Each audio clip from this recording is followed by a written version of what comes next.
The White House closed the Strait of Hormuz. 48 minutes later, CENTCOM narrowed it to Iranian ports only. Two moves by the same government in less than an hour. The talks had failed. 21 hours of negotiation ended at dawn. Now the military was walking back the political order, reshaping the blockade before anyone noticed. The clock was already running. It is April 13th. The time is 9:12 a.m. Eastern. A radio crackles in a room somewhere in the Pentagon. The message from the White House is clear. Cut off all maritime traffic entering and leaving the Strait of Hormuz. Stop every ship, every flag, every vessel. The strait is closed. That is the order. That is what the president's team said to the press. Stop everything. But the people giving that order don't have ships in the water. The people giving that order aren't reading the maritime law that applies to a total blockade. A blockade of the Strait of Hormuz is a blockade of international waters. That blockade hits Kuwait, Saudi Arabia, the UAE, India, Japan, South Korea, China. Every flag state that has tankers and container ships moving through those 34 kilometers of water. 40% of the world's oil moves through that strait, not Iranian oil. 34% of global LNG gas, not Iranian gas. A total blockade is an act of war against the entire global shipping system, not just Tehran. So at 10 a.m., 48 minutes after the White House announcement, CENTCOM issues a clarification. The blockade, they say, applies only to ships entering and leaving Iranian ports, not the strait itself, not third-party traffic. The strait stays open for everyone else, just not for Iran. That changes everything. That is no longer an act of war against 30 countries. That is a targeted economic strangulation. That is the difference between closing the pipe and closing the tap. Here is what happened in those 48 minutes. Someone inside the Pentagon looked at the international law. Someone inside CENTCOM did the math on flagging nations and foreign vessels in the line of fire. Someone decided that what the White House had just told the world was not what the military could actually do. And so the military revised it. Not asked permission, not sent a memo, just rewrote the order at 10 a.m. and told the world this is what the blockade means.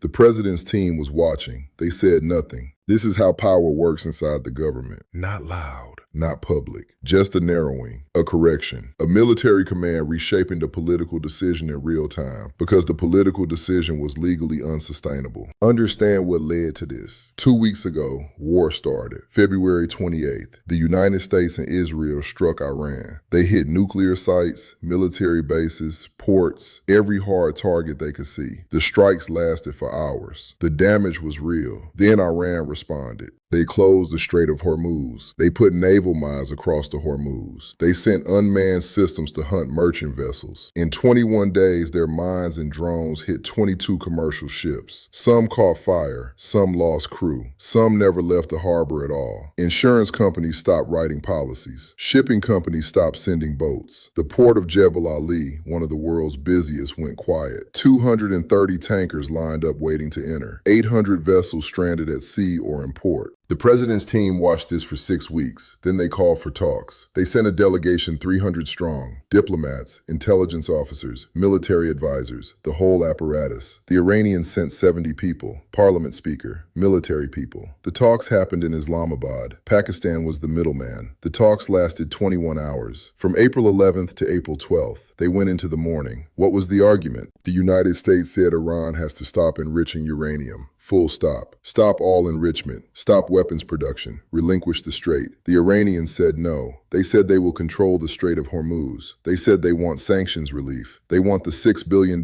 frozen in American banks. They want a guarantee the U.S. won't strike again. The United States said no. The gap didn't close. By April 12th, dawn broke. The talks collapsed. Nobody got what they needed. The president's team walked out of Islamabad and went straight to the cameras. They announced the blockade, closed the strait, no more ships in, no more ships out. 34 kilometers of the Persian Gulf, sealed. But here is the problem. The blockade is not just against Iran. The Strait of Hormuz connects the Persian Gulf to the Gulf of Oman and the Arabian Sea. When you blockade the strait, you blockade every port on the Persian Gulf. You blockade Kuwait. You blockade Saudi Arabia. You blockade the UAE. You blockade every refinery and every LNG terminal in that body of water. You stop every ship flying a Kuwaiti flag, a Saudi flag, a Qatari flag, an Indian flag, a Chinese flag. You declare them enemies of your decision. The British Navy looked at that order. The UK said, no, we're not joining. The UK dropped out of the coalition. They were supposed to be leading a 40-ship coalition with the Americans. They said, not like this. So at 10 a.m., CENTCOM moved. The order changed. Now it is Iranian ports only. Now it is not the strait that is closed. Now it is the 5 ports controlled by Iran. Now third-party traffic can move. Now you can separate the blockade against Iran from the war against global shipping. Now you are not attacking 30 nations with one announcement. Now you are just attacking one. 3 hours after that, the IRGC, the Iranian Revolutionary Guard Corps, issued a statement. They said the blockade is piracy. They said they will respond with force. They promised a severe response. They said the Americans have 48 hours to reverse this decision or face consequences. Meanwhile, 2 U.S. destroyers, the USS Frank E. Peterson Jr. and the USS Michael Murphy, they were already in the strait. They were there to clear mines. The Iranian mines in the Hormuz are still there. Some are old, some are new, some are mapped, some are not. The Iranians put hundreds of them there. Then they lost track. They lost the records. Now they can't even clear them if they wanted to.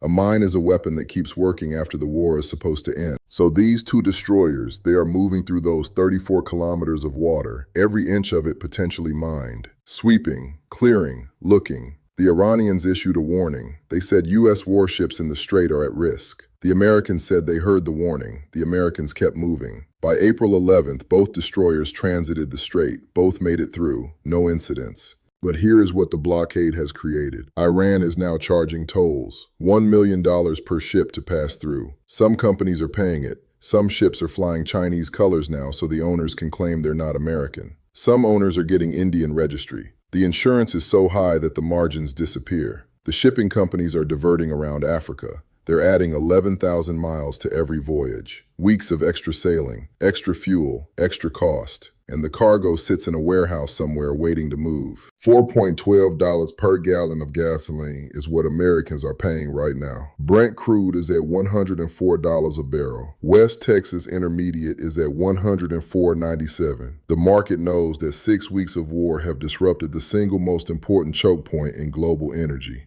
And the market is pricing that in. The U.S. government is reading the same numbers. They know that an indefinite blockade creates inflation. They know that higher fuel costs hit every voter before the election. They know that energy prices are the third rail of American politics. So what they chose instead was a narrower blockade, a targeted blockade, a blockade that strangles Iran's economy without strangling the rest of the world. It is a calculation. It is saying we will reduce your revenue and your ability to import food and medicine, but we will not make it our problem to pay for the global shortage. That is the doctrinal choice. That is why CENTCOM narrowed the blockade. Because a total blockade is a political and military impossibility.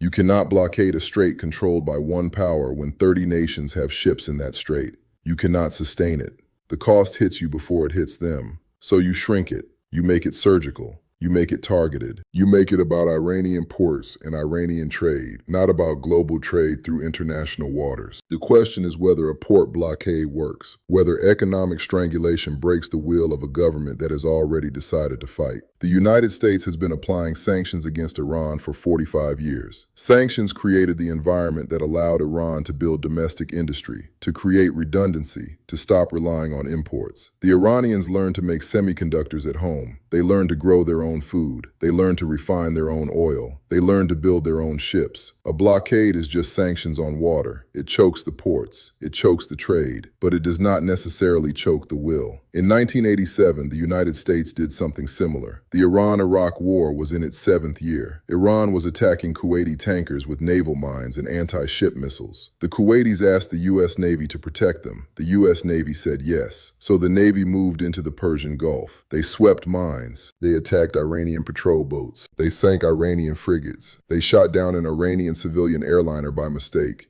290 people dead. That war lasted 8 years. Then it ended. Iran lost. Iraq lost more. 1 million people died. And the choke point remained contested. The lesson from 1987 to now is this. You can have naval superiority and still lose the argument. You can have destroyers in the water and still not be able to control the waterway. The Iranians in 1987 were losing the naval war. They lost every ship-to-ship engagement, but they still could attack tankers. They still could lay mines.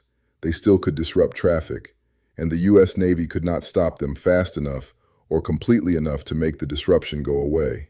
That was the tanker war. That is what 1987 taught. Now it is 2026. The Navy is trying to clear mines in the Hormuz. They have more technology. They have sonar. They have robots. They have submersibles. But Iran has had 6 weeks to lay more mines. And Iran has lost the records of where they put them. So the Navy is clearing old mines and guessing where the new ones might be. It is like sweeping a floor in the dark while someone is still throwing dirt. The blockade assumes that the Iranians will cave to economic pressure. The blockade assumes they will open the strait and lift the mines because the cost of closure is too high. But the Iranians have shown for 6 weeks that they are willing to absorb the cost. They are willing to take damage. They are willing to let their economy shrink if it means they can maintain control of the waterway. They are willing to charge tolls instead of opening the strait. They are making money off the blockade. Insurance companies are paying the tolls. Shipping companies are routing around. And the Iranians are getting paid for every ship that avoids them. So the question the war room has to answer is this: does a narrowed blockade still fail the way a total blockade fails? Or does it work because it is smaller, because it is surgical, because it hits Iran harder and hits everyone else less? That is the argument for the narrowing. That is why CENTCOM issued the revision at 10 a.m. But here's what happened after that. The IRGC issued the threat. They said they will respond. The Americans issued a counter statement. They said the blockade is legal under international law. They said they are enforcing it. They said they will defend it if challenged. 48 hours passed. No response came. Then 72 hours. Then a week. Nothing. The ceasefire that started on April 7th is still in place. Neither side has violated it since then. The strait is narrowly open for non-Iranian traffic. Iranian ports are blockaded. The destroyers are still clearing mines. The tankers are still waiting. The shipping is still diverted. The tolls are still being charged. The insurance is still too high. And the blockade is still narrower than it was at 9 a.m. on April 13th. The military rewrote the order. The president's team accepted the rewrite. The system worked the way it is supposed to work when one branch catches another branch making a decision that cannot be sustained. It is not glamorous. It is not public, but it happened. The blockade was narrowed before the world noticed. And now the question is whether the narrower version works better or just lasts longer before it fails the same way the total version would have failed. The answer will come in days or weeks. Either the blockade breaks Iran's will to fight, or it doesn't. Either the tolls become unaffordable and the Iranians back down, or the global shipping system figures out how to work around it. Either the mines get cleared before the rains come and cover the water and make clearing harder, or the strait stays contested. Either the ceasefire holds, or it doesn't. The clock is still running. The decision is being made right now. And we are all waiting to see whether 48 minutes in a corridor somewhere change the course of what happens next.